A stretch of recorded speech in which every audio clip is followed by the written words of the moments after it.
Bueno, buenas tardes. Somos maestros, nosotros somos el equipo 3. Vamos a exponer sobre el tema la institucionalización y desarrollo económico de educación. La educación en las poblaciones del mundo. En México, el año de 1940 a 1958. El equipo está conformado por Teresita Costa Rodríguez, Javier Talamante López, Diego Venezuela Gutiérrez y Noelia Abigail Valenzuela Hernández. A continuación va a empezar mi compañera Noelia a explicar los siguientes temas. Gracias.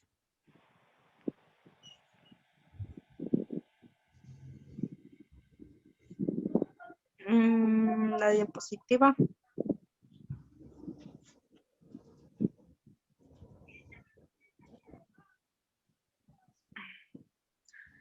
La educación en México en el siglo XX.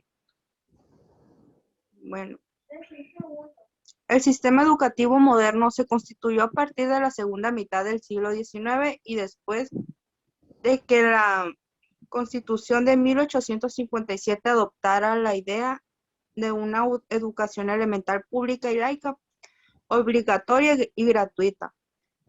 Desde entonces hasta la época de la Revolución y de manera congruente con el régimen federal de manejo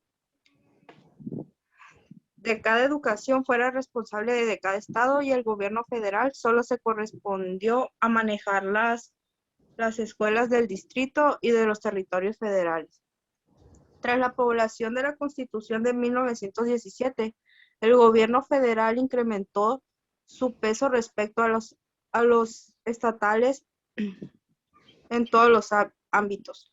En lo relativo a la educación, esto se reflejó en la creación de un Ministerio Federal de la Secretaría de Educación Pública en 1921.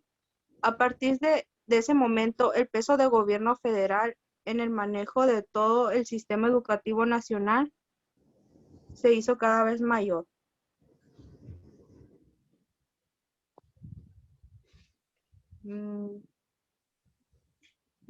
Siguiente diapositiva, por favor.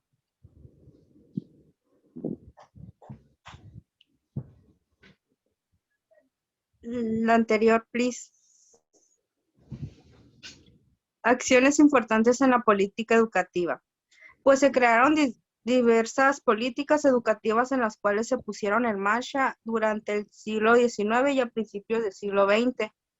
Todos los esfuerzos realizados en el siglo XIX se consolidaron en el siglo XX después de la posrevolución, siendo el presidente de la República Álvaro Obregón en el periodo de 1920 a 1924 y el secretario de Educación José Vasconcelos. Otro fue la impulsora de la SEP, que veía en la escuela un medio clave para construir un país culto y democrático tras la revolución. José Vasconcelos promovió la educación en una concepción civilizadora y en un espíritu misionero, que se reflejó en las heroicas campañas de alfabetización y continuó con la época de oro de la escuela rural mexicana.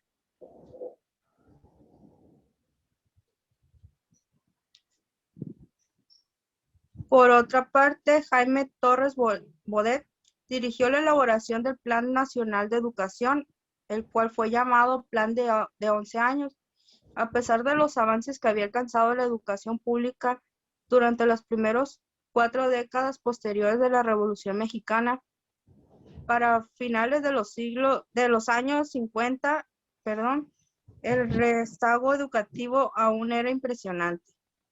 El número de los analfabetos era cercano a los 10 millones. Más de 3 millones de niños en edad escolar no asistían a la escuela y la eficiencia terminal era muy baja, ya que solo era el 16% a nivel nacional y en medio rural era el solo 2%.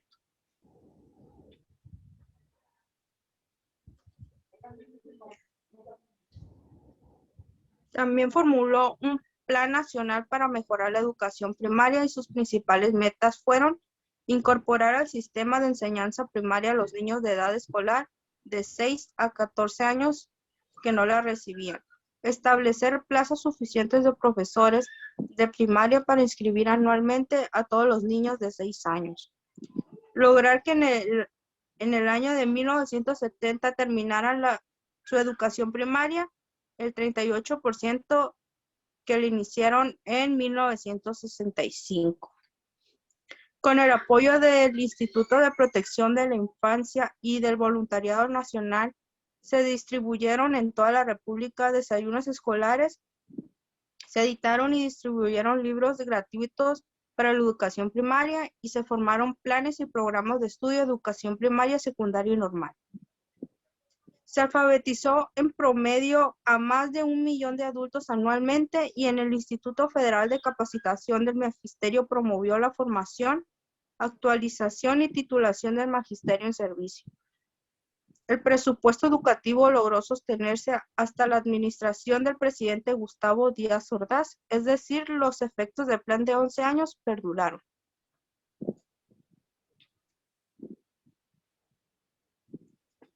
Listo. El artículo tercero constitucional, un debate por el control de las conciencias. La reforma de 1946, educación armónica y democrática. La educación armónica. En relación con la reforma, cabe destacar que el primer párrafo retoma la concurrencia en materia educativa en el mismo sentido que tuvo la reforma de 1934, que ya comentaremos en su oportunidad, añadiéndose la finalidad educativa para desarrollar armónicamente todas las facultades del ser humano y que dure el debate que señalaron como las físicas, las intelectuales y las morales. El desarrollo armónico. En cuanto al desarrollo armónico, el debate que se dio entre los diputados obreros y el resto de la Cámara durante la sesión del 26 de diciembre de 1945 se redujo a que los diputados del sector obrero consideraban que para alcanzar la educación integral o el desarrollo armónico, todas las facultades del ser humano, la educación deberían atender las cuestiones físicas, intelectuales y morales. Tesis que finalmente prevaleció y que en los programas educativos ha brillado por su ausencia, pues en los programas académicos de educación básica se da un máximo de 2 horas para las clases de educación física y ninguna para la educación moral. Las repercusiones del fin de la Segunda Guerra Mundial. Como ya señalábamos anteriormente, el texto de la reforma del artículo 3 constitucional se produjo al término de la Segunda Guerra Mundial, conflicto que en México participó del lado triunfador de forma simbólica. Sin embargo, el texto de la reforma hace sentir tales acontecimientos cuando se adiciona el artículo tercero constitucional. El positivismo educativo. La fracción 1 del artículo 3 en 1946 es un ejemplo de cómo el positivismo educativo ganó un terreno una vez que el socialismo educativo desapareció, pues garantiza una educación laica basada en el progreso científico. La educación democrática. El inciso A de la fracción 1, adicionado al artículo tercero en 1946, da la definición de la democracia a nivel constitucional, apartándose de las teorías clásicas al respecto y añadiendo las consideraciones político-jurídicas tradicionales de la definición de la democracia como un sistema de vida fundado en el constante mejoramiento económico, social y cultural del pueblo. Esta definición debe intentarse para su estudio en el concepto de la participación del Estado en la economía, que mucho se aleja de las concepciones formales de la democracia que pudiera darse en el ámbito del liberalismo clásico. La educación particular. de la reforma del artículo tercero de 1946 presenta una ligera variable en la relación con su antecedente de 1934. Ya comentado, pues se declara que cualquier particular puede impartir educación en todos sus tipos o grados, aunque continúa con la limitación para la educación primaria, secundaria, normal y la destinada a obreros y campesinos, en donde se requerirá la autorización del poder público, quien podrá otorgarla o negarla sin que proceda el amparo, y tal como se comentó en la reforma de 1934 y se ratifica en la fracción 5. La educación técnica en México desde la independencia, 1810-2010. El siglo XIX es considerado como el periodo de formación del Estado mexicano. También lo es sin duda de la conformación de un sistema educativo encabezado por el propio Estado. Los diferentes gobiernos, sin importar su sello, es decir, conservadores, liberales, republicanos e incluso monarquistas, reconocían la importancia de la educación como condición fundamental para la creación de una nación moderna, en donde el proceso de transformación de súbdito a ciudadano era indispensable para su desarrollo y consolidación. En cierto sentido, el Estado comenzaba a dar muestras del interés por la educación y la importancia que ésta tenía para la corona. Por otro lado, la enseñanza de algún oficio por lo general se daba en los talleres donde los gremios establecían los lineamientos para esta. La relación maestro-aprendiz era la base de la transmisión de los conocimientos. En los talleres, la instrucción tenía como finalidad lo práctico utilitario, buscando algún beneficio para el individuo, es decir, hacerlo capaz de desarrollar un oficio para poder vivir de manera honesta. En este sentido, se buscaba darle una cierta instrucción a la población para que lograran tener un mejor nivel de vida. Tal fue el caso del cura Hidalgo, el padre de la patria, el cual había establecido una fábrica de cerámica en el Cuarto de Dolores. Les enseñó a los lugareños a trabajar la seda, a cultivar la vida, entre otros oficios. También podríamos apuntar a la llamada Escuela Patriota, que funcionó en los años previos al inicio del movimiento de la independencia. Esta escuela buscaba cumplir con el objetivo de instruir a la población, particularmente a la más desprotegida, para evitar la mendicidad y por tanto las conductas antisociales. Tenía un carácter laico porque fue promovida por las autoridades coloniales. A nivel superior, la mayor parte de la educación estaba en manos del clero, a través de los seminarios tridentinos. En estas casas de formación se solían tenerse clases de jurisprudencia, la Real y la Pontificia Universidad era el otro sitio en donde se podía estudiar. El problema radicaba en que ésta se ubicaba en la Ciudad de México, por lo tanto la juventud no había muchas opciones educativas. Las principales ciudades del país los llamamos institutos científicos y literarios que brindaban una formación más secular para la juventud. En la misma década se establece un modelo de educación masivo que será el promovido por la compañía Lancasteriana de México. Este modelo de la educación en masa estará enfocado en la enseñanza de las primeras letras y su campo de acción serán los niños. La Constitución de 1824 aportó algunos elementos importantes en el proceso educativo. Permitió a los particulares establecer escuelas, también otorgó al Congreso la facultad para legislar a favor de la creación de estos centros de enseñanza. La reseña de la historia de la capacitación en México.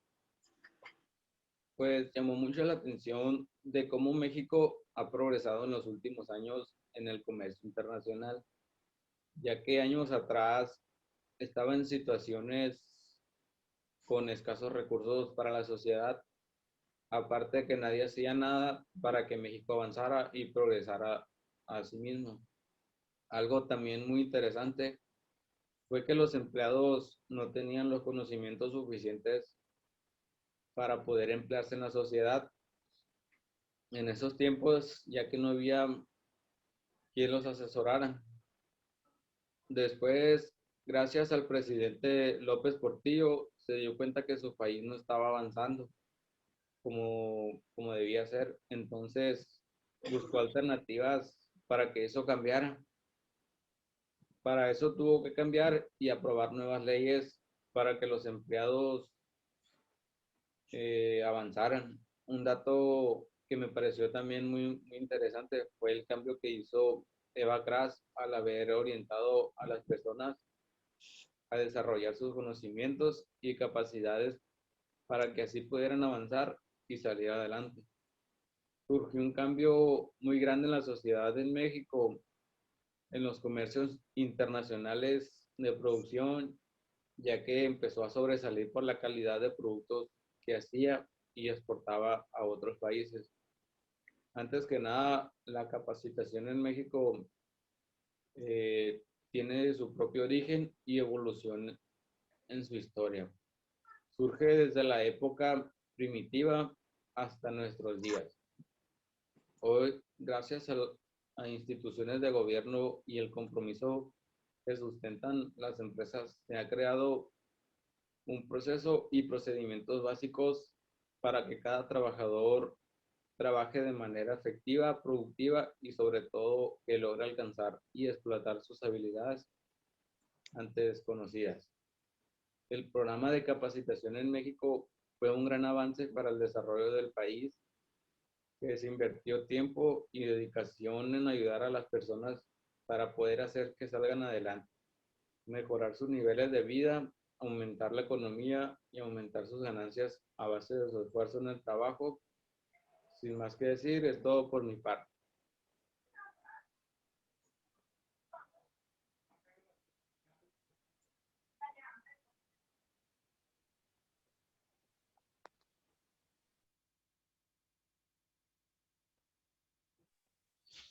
Perdón por el error.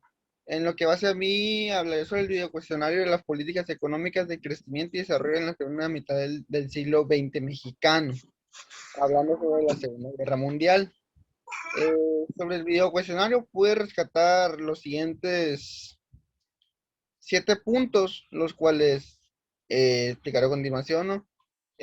Pues retomándonos a los preaños 60 en México, puedo rescatar que la agricultura era el fuerte base para México, ya que ayudó a la industrialización de cierta manera.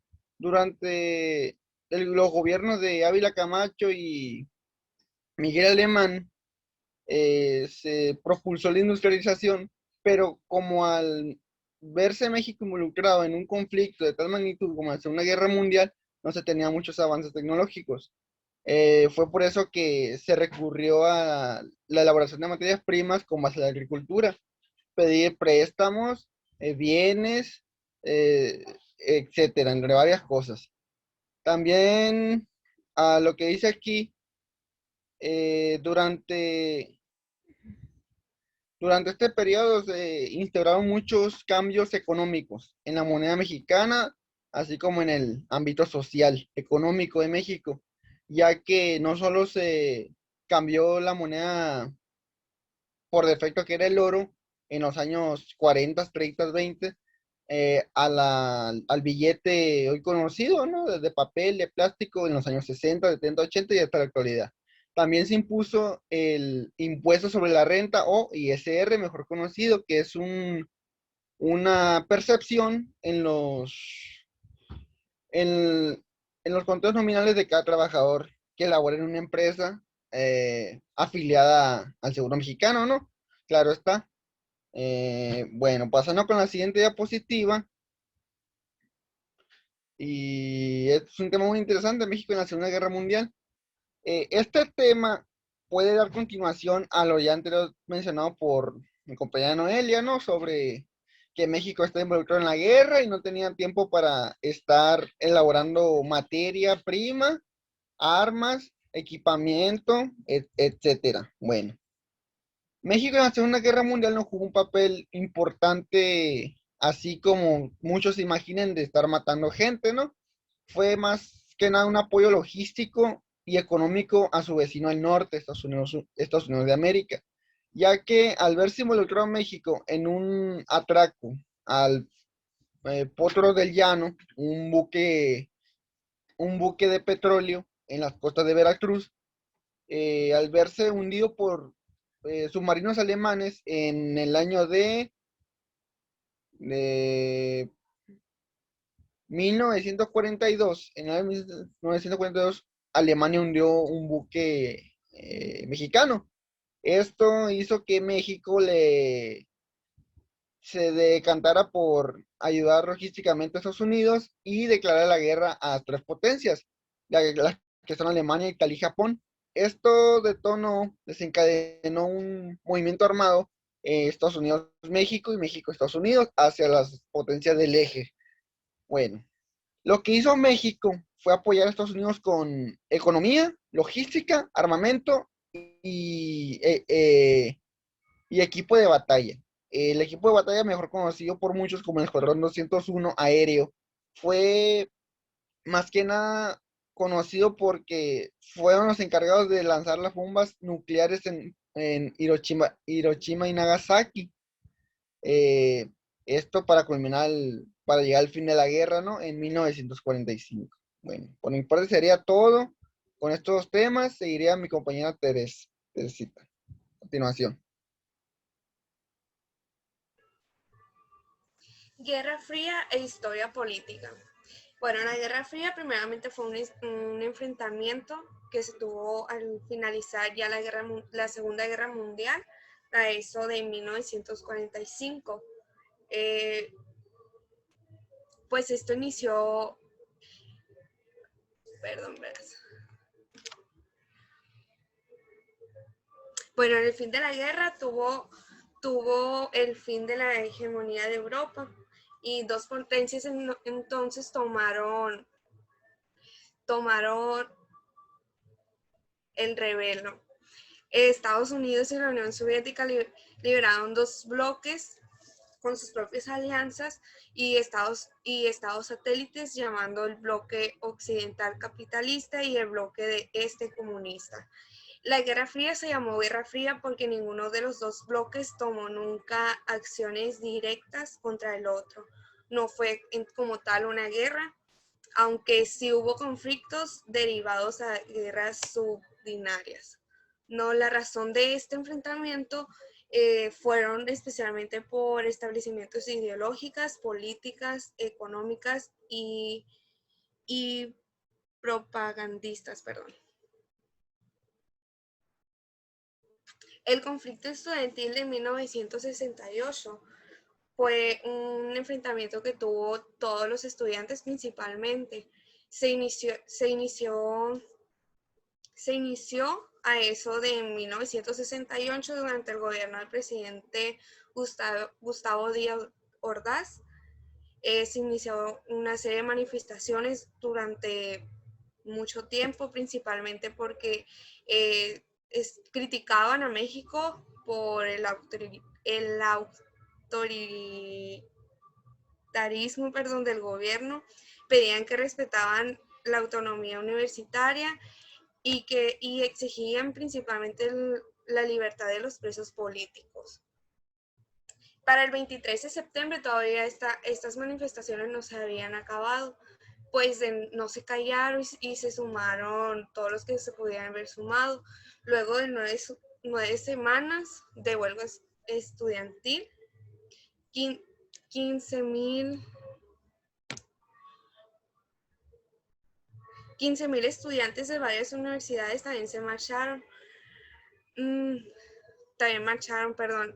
Para este entonces, los testigos que estuvieron ahí decían que los cuerpos, o sea, porque en ese entonces, como el presidente que estaba, quería tener la autoridad, quería tener el control de todo, y más en ese tiempo que estaban los Juegos Olímpicos, mandaban a hacer muchas guerras, por así decirlo, no les gustaba principalmente que los estudiantes tuvieran voz, por así decirlo, y pues nos mandaban a matar de una manera muy sangrienta.